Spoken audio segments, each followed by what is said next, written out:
السلام عليكم ورحمة الله تعالى وبركاته. مرحبا بكم معايا فيديو جديد على القناة. كنتمنى تكونوا بألف خير وبتمام الصحة والعافية. اليوم ان شاء الله غادي نحضروا حلوة من الحلويات القديمة اللي كانت كتباع شحال هادي بطريقة سهلة بزاف، واي واحد يقدر يحضرها في المنزل ديالو، وكتجي اكثر من رائعة. كتجي هشيشة كتذوب في الفم، والمذاق ديالها رائع، كتجي منسمة بالقرفة. فعلا كنتمنى انكم تجربوها، فتابعوا معايا الفيديو الاخير باش غادي تعرفوا على المقادير وطريقة التحضير.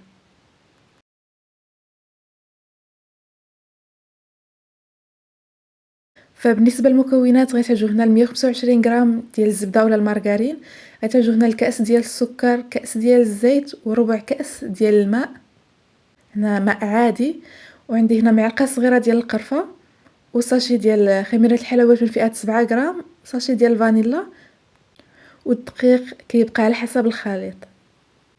هنا في اناء اول حاجه كنوضعوا رشه صغيره ديال الملح، وغادي نضيف الزبده اللي كتكون بدرجه حراره المطبخ، يعني ضروري تكون طريه باش تساعدكم في الخدمه. وغادي نضيف كاس ديال السكر، غادي نضيف هنا الساشي ديال الفانيلا،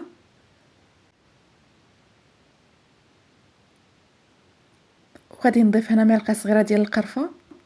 يعني راه القرفه ضروريه في هذه الحلوه، هذه هي اللي كتعطي هذيك النسمه وكتجي بنينه.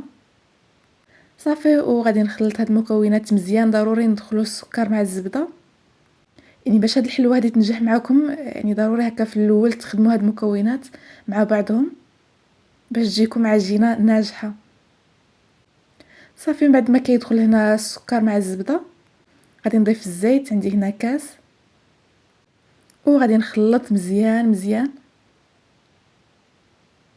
حتى غادي نتحصلوا على كريمه.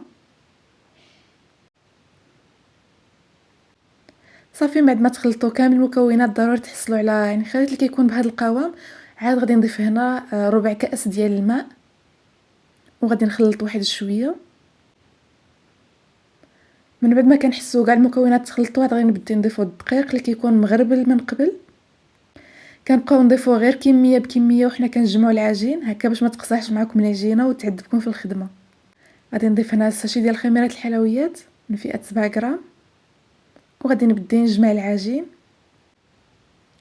يعني بحال اي حلوه عاديه، العجينه ما كتكونش قاصحه في نفس الوقت ما كتكونش كتلصق، يعني غير تجمع معاكم صافي ما تبقاش تلصق. صافي كتحبسوا ما يعني ما تضيفوش الدقيق. غادي نخلي العجين جانبا، وغادي نحضروا الكريمه اللي كتجي في الوسط ديال هذه الحلوه. غادي نحتاجوا فيها هنا نصف لتر ديال الماء، 4 ديال المعالق ديال السكر، 3 ديال المعالق ديال النشا، رشه صغيره ديال القرفه، وعندي هنا معلقه كبيره ديال النافع غادي نسمو بها الماء. كيعطي لهاد الكريمه واحد المذاق زوين بزاف. هنا في كاسرونه غادي نوضع معلقه كبيره ديال النافع، تقدروا تعوضوه بحبه حلاوه الا كتعجبكم النسمه ديالها. وغادي نضيف هنا الماء نصف لتر، وغادي نوضع هذا الخليط فوق البوطه. غير كطلع معاه الغليه كنطفيو عليه. صافي، هنا الخليط من بعد ما يعني غلا غادي ناخذو وغادي نصفيه. ضروري تصفيوه، يعني كيبقى عندنا غير الماء كيكون منسم بديك النكهه ديال الزرارع.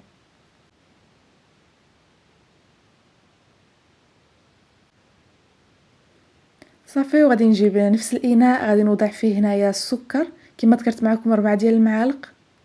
اللي ما كيبغيش الحلاوه يقدر ينقص. غادي نضيف النشا مع هذيك رشه صغيره ديال القرفه.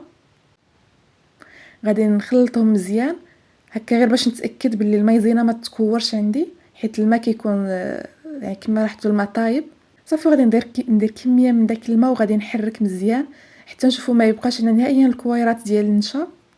عاد غادي نضيف الكميه اللي تبقات عندي، وغادي نحرك مزيان. وغادي ندي هذا الخليط فوق البوطه وما نحبسوش من التحراك. ضروري نبقاو نحركو هكا حتى تعقد لنا الكريمه وكتطلع فيها الغليه. صافي، هنا كما كتلاحظوا راها كانت بدات كتعقد. غادي نبقى نحركها غير واحد شويه. صافي، وكنطفيو عليها البوطه وغادي نخليوها جانبا حتى كتدفى واحد شويه. وهنا غادي نجيبو نصف العجين، يعني العجينه اللي درناها كنجيبو غير النصف ديالها، وغادي نطلقها بشكل اللي كيكون مستطيل، يعني على شكل المول اللي غادي ديروا فيه الحلوه. يعني العبار ديالو هو اللي غادي تطلقوا عليه هذا العجين هذا. وضروري تستخدموا هنايا الورق ديال الطبخ اولا البلاستيك الغذائي باش العجينه تجيكم سهله في الخدمه وما تعذبكمش. صافي من بعد ما طلقتها على هذا السمك هذا ما كتكونش رقيقه بزاف في نفس الوقت ما كتكونش غليظه. جبت هنا المول اللي غادي نديرها فيه. المول كنكون حتى هو فرشته بورق الطبخ باش ما تلصقش. بالنسبه للعبار ديال المول راه 30 على 25، يعني كتجي فيه هاد الحلوه هي هذيك، ما كتجيش غليظه بزاف ما كتجيش رقيقه، يعني هذا هو العبار ديال هاد العجينه هذه. بالنسبه هنا جاتكم شي جهه طالعه اولا جهه يعني هابطه كتحاولوا تقادوا العجينه حيت راه ما تقدروش تجيبوها عبار. كما كتلاحظوا هنا الجوانب جاوني طالعين واحد شويه، غادي نقصهم ونديرهم في مكان اخر اللي ما يكونش فيه العجين. المهم هو اننا نساويوها مزيان باش من بعد تجينا الطبقه اللي كتكون متساويه. صافي هنا بعد ما سويت العجين غادي نجيب الكريمه اللي حضرناها وغادي نديرها على هاد الطبقه هذه، يعني الكريمه كتجي في الوسط. بالنسبه للكريمه الا لقيتوها عقدات لكم بزاف ممكن ترجعوها فوق البوطه تدفى واحد شويه هكا باش كتطلق وتجيكم سهله في الخدمه.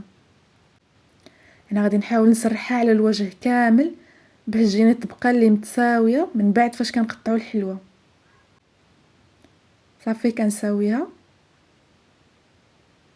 بالنسبه هنا راه حتى الجوانب ديال المول راني دهنتهم بالزبده باش نضمن بلي الحلوه ما تلصقش. صافي وغادي نجيب هنا العجين الثاني اللي كنت طلقته، يعني نصف ديال العجين اللي خليناه حتى هو كنطلقوه بنفس الطريقه وغادي نوضعه كطبقه ثالثه فوق الكريمه. هنا كذلك غادي نحاول نساوي غير بشويه، كتحاولوا معها غير بشويه، يعني راه ماشي ضروري يجيكم الوجه ديالها ملس حيت اصلا فاش كطيب غادي نقلبوها.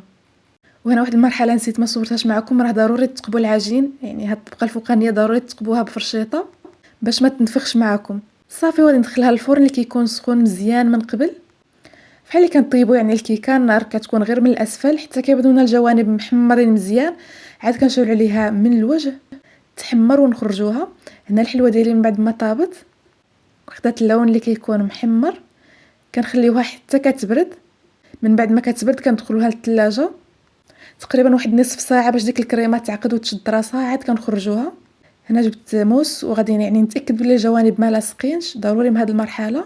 صافي غادي نجيب صينيه وغادي نقلبها، كتقلب بكل سهوله حيت كنا مفرشين ليها الورق. المهم هو الجوانب نتاكدوا بهم انهم ما لاصقينش. وهذا هو الشكل ديالها، هكا تجي طبقات باينين. هنا غادي نحاول يعني في الاول نعلم المكان اللي غادي نقطع به ولا المكان اللي غادي نقطع فيه الحلوه. نتوما راه كتقطعوها يعني بالحجم اللي بغيتو، صغيره اولا كبيره. درتها يعني ما صغيره ما كبيره، يعني ضروري من هذه المرحله نديرو هكا يعني اشرطه باش من بعد يجيكم التقطاع ساهل. واهم شيء انها تكون بارده باش ما تهرش معكم حيت راه كتجي هشيشه بزاف ويقدر تهرس اولا تفتت. وصافي كنقطعها كما كتلاحظوا هنا، يعني ملي خليتها بردات راه ما يعني ما تهرستش معايا نهائيا وجاتني ساهله في التقطاع.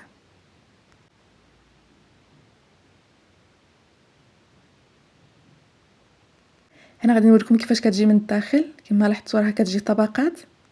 وهنا على التزيين غادي نجيب هنا السكر كلاصي اولا السكر ناعم وغادي نرش مزيان على الوجه، يعني كنرشوها كامله وغادي نزينها بخطوط ديال القرفه.